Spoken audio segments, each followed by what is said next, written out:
इस वीडियो में हम समझेंगे कि वीवीपैट की जो पर्चियां होती हैं उससे संबंधित कुछ मुद्दे होते हैं और उनकी काउंटिंग कब की जाती है, कब उनकी काउंटिंग को किया जाता है। उन मुद्दों को हम समझते हैं। ईवीएम की पर्चियों की गिनती के संबंध में जो इश्यूज हैं, जो मुद्दे हैं, उनको समझते हैं। तो ये इश्यूज क्या क्या है, इनको समझ लेते हैं। कंट्रोल यूनिट से मॉक पोल डेटा को न हटाया गया हो, या वीवीपैट से मॉक पोल पर्चियों को न निकाला गया हो, या सीयू में डाले गए कुल वोट जो है वो फॉर्मेट 17C में जो वोटों का लेखा रिकॉर्ड किया गया है उससे मैच ना खाते हों। तो ऐसे मुद्दे हैं। अब इन ये मुद्दे कब कब आते हैं इसको भी हम समझ लेते हैं। हो सकता है मे बी पॉसिबल कि पूर्व चिन्हित मामले हों, यानी कि पहले से उनको आइडेंटिफाई किया गया हो। कब कब? मान लो मतदान की यानी कि पोलिंग वाले दिन ऐसी कोई समस्या आई हो, यानी कि उसी दिन हमने फाइंड आउट कर लिया हो, या पोलिंग से अगले दिन P+1 नेक्स्ट डे जब दस्तावेजों की जांच की जा रही हो, जब स्क्रूटनी की जा रही हो, उस दौरान कोई ऐसे मुद्दे पकड़े गए हों कि वहां ये ऊपर जो अभी हमने बात की है वो कोई सा मोक पोल, जहां मोक पोल या कंट्रोल यूनिट से मिटाया नहीं गया है, या मोक पोल से संबंधित वीवीपैट की स्लिपों को नहीं हटाया गया है पूरी तरह से या आंशिक रूप से, फुल्ली या पार्शियली। तो ऐसे मुद्दे होते हैं।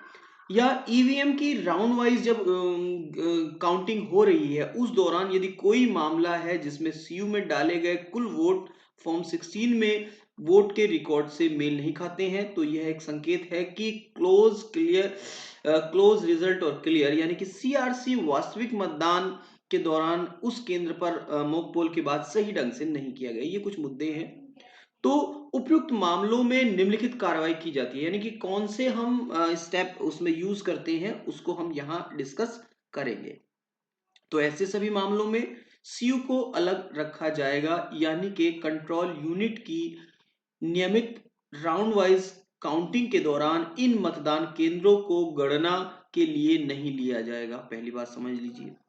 ऐसे मतदान केंद्रों को आवंटित तालिका को मतगणना के प्रासंगिक दौर के दौरान खाली रखा जाएगा, यानी कि वो जो उनकी राउंड वाइज होगी उसमें जो तालिका होगी उसमें उसको नई वैल्यू दी जाएगी, यानी उनको अलग रख दिया जाएगा, उनकी काउंटिंग होगी ही नहीं।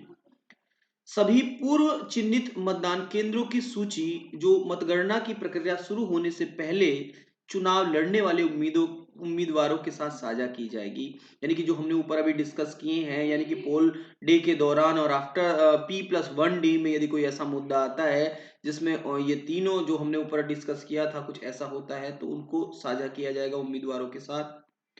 कंट्रोल यूनिट की गणना के सभी नियत दौर के पूरा होने के बाद जब सारी प्रोसेस कंप्लीट हो जाएगी, सारी जो उस टेबल को असाइन होंगे वो सारी पूरी हो जाएगी, तो निम्नलिखित प्रक्रिया का पालन किया जाएगा। राज्य विधानसभा चुनाव के लिए कैसे करेंगे, तो इसमें समझ लेते हैं। यदि जीत का अंतर ऐसे सभी मतदान केंद्रों पर डाले गए कुल मतों से अधिक है, जीत का अंतर अधिक है, तो इन मतदान केंद्रों की पहचान इस प्रकार की जाएगी कि प्रति पैरा दो, यानी कि 2 और 3 जो हमने ऊपर भी डिस्कस किया, मतगणना के लिए नहीं लिया जाएगा। यानी कि यदि अंतर अधिक है, यानी कि उनमें जो वोट पड़े हैं उन सीयूज में और जो वोट पड़े हैं जहां ये केस आते हैं मैच नहीं खाते हैं, तो उनकी गणना नहीं की जाएगी।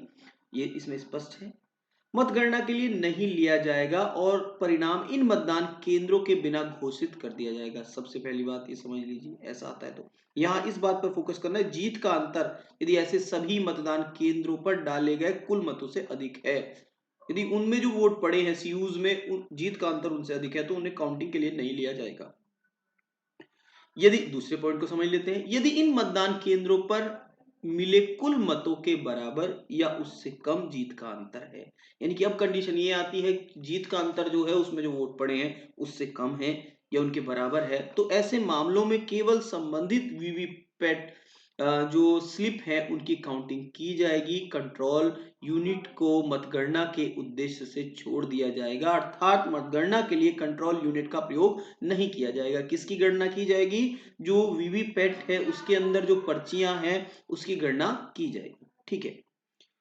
उन मामलों में भी जहां नकली मतदान से संबंधित वीवीपैट पेपर पर्चियां वीवीपैट के ड्रॉप बॉक्स से नहीं निकाली गई हैं, यानी कि जहां पर्चियां नहीं निकाली गई हैं वहां वीवीपैट पर्चियों की गणना की जाएगी और सही गणना पर पहुंचने के लिए जो मोक पोल प्रमाण पत्र है, मोक पोल प्रमाण पत्र से उम्मीदवारों के अनुसार डाले गए वोटों की संख्या को काट दिया जाएगा। यहाँ बात समझने की है कि यदि कहीं ऐसा मामला आता है कि पार्शियली या fully mock poll after the mock poll data erase नहीं किया गया है या पर्चियां नहीं हटाई गई हैं, तो उस मुद्दे में भी जो काउंटिंग होती है वो वीवीपैट की स्लिप की होती है और मोक पोल प्रमाण पत्र में जो डेटा होता है मोक पोल प्रमाण पत्र का उम्मीदवार वाइज उसको घटा दिया जाता है।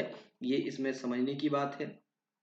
इन सभी मतदान केंद्रों के वीवीपैट पर्ची गणना परिणाम उम्मीदवार मिलान और अंतिम परिणाम संकलित में जोड़ दिए जाते हैं। ये क्लियर है।